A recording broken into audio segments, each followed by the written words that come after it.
मेरे को सबने बोला था कि यूपीएससी की प्रिपरेशन करनी है तो दुनिया से अलग हो जाओ, आइसोलेट हो जाओ, फ्रेंड्स को छोड़ दो, बाहर जाना छोड़ दो, घूमना छोड़ दो। मैंने किया भी था, बहुत टाइम तक किया था, until it actually got to me and मेरे को थेरेपी में बहुत ज़्यादा एफर्ट करना पड़ा खुद को नॉर्मल करने के लिए। Now after 5 years of preparation अब मुझे कॉर्पोरेट में घुसना है। I have no skill set, I have no contacts, I have nothing and this is what isolation does to you. ये मैं आधे घंटे से बैठी हूँ, मैं अपना रेज्यूमे मैं अपना ज़िंदगी का पहला रेज्यूमे बनाने की कोशिश कर रही हूँ एंड मैं अपने आप को इतने नेगेटिवली देखती हूँ कि मुझे समझ ही नहीं आ रहा मैं इसमें लिखूँ क्या। आज मैं आपको एक छोटी सी स्टोरी बताती हूँ। मानवी जो पिछले 5 साल से यूपीएससी की तैयारी कर रही थी, लेकिन 2025 के एंड यानी अक्टूबर नवंबर में ये लगा कि यूपीएससी की पढ़ाई छोड़ देना चाहिए और प्राइवेट सेक्टर की तरफ मूव करना चाहिए। जब वो अपना रिज्यूम तैयार करने बैठी तो पाया कि मेरे पास कोई स्किल नहीं है।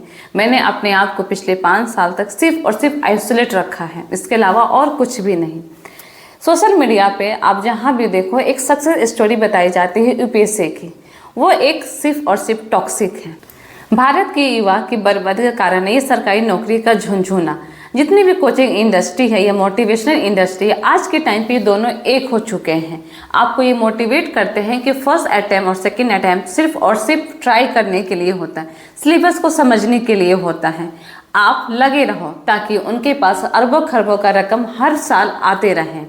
आज के टाइम पे coaching industry, UPSC coaching industry एक अरबों की रेवेन्यू बन चुका है।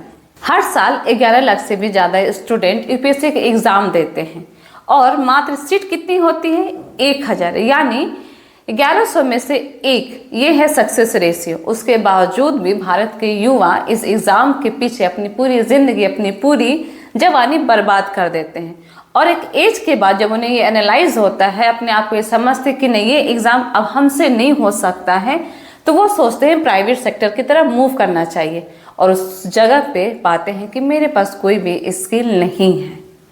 तो बहुत लेट ना हो जाए तो ये समझो, अपने आप से पूछो कि क्या मैं इस एग्ज़ाम के काबिल हूँ या कितना अटेम्प्ट देना चाहिए, ताकि जब आप 30-32 तक पहुँचो तो आपके पास कुछ ना कुछ स्किल हो या आप कहीं से अर्निंग करो। ये नहीं कि जब बटुआ खोल के देखा तो उसमें कुछ भी नहीं मिला।